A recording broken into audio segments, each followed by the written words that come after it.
بسم اللہ الرحمن الرحیم۔ السلام علیکم۔ آج کا ایمان افروز واقعہ۔ ایک نوجوان اپنی قبر سے جواب دیتا ہے۔ مدینہ منورہ میں ایک عابد و زاہد نوجوان رہتا تھا۔ اس نے مسجد کو ہی اپنا مسکن بنایا ہوا تھا۔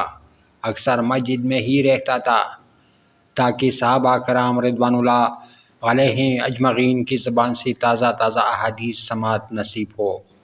اس کا ایک بوڑھا باپ تھا۔ جب یہ نوجوان عشاء کی نماز سے فارغ ہو جاتا تو اپنی بوڑھی باپ کے پاس چلا جاتا۔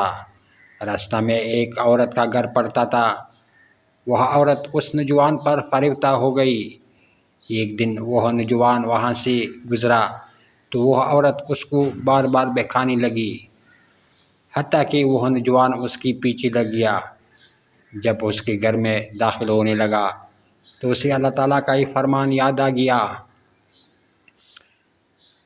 یقیناً جو لوگ خدا ترس ہے، جب ان کو کوئی خطرہ شیطان کی طرف سے آ جاتا ہے تو وہ یاد میں لگ جاتا ہے، سو یکایک ان کی آنکھیں کھل جاتی ہے، فوراً بے ہوش کر گر گیا۔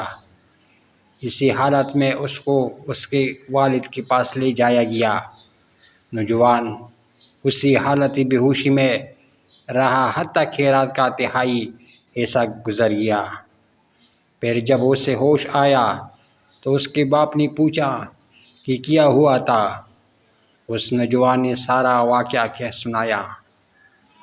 باپ نے اس کو کہا کہ اے بیٹے، تو نے کون سی آیات پڑھی تھی؟ اس نے وہ آیات پڑھی تو پھر بے ہوش ہو کر گر گیا۔ جب گھر کے تمام افراد اور آس پاس کی پڑوسی جمع ہوئی اور اس کو ہلایا تو دیکھا وہ مرا ہوا ہے۔ چنانچہ اس کو غسل دے کر رات کے وقت دفن کر دیا۔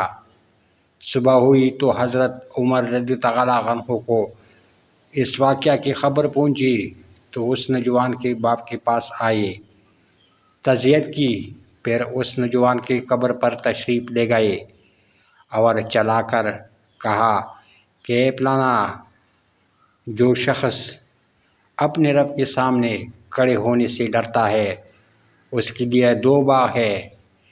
اس نوجوان نے قبر سے جواب دیا کہ اے عمر رضی اللہ عنہ، مجھے میرے رب نے جنت میں وہ 2 باغ دے دی۔ اس نے 2 مرتبہ کہا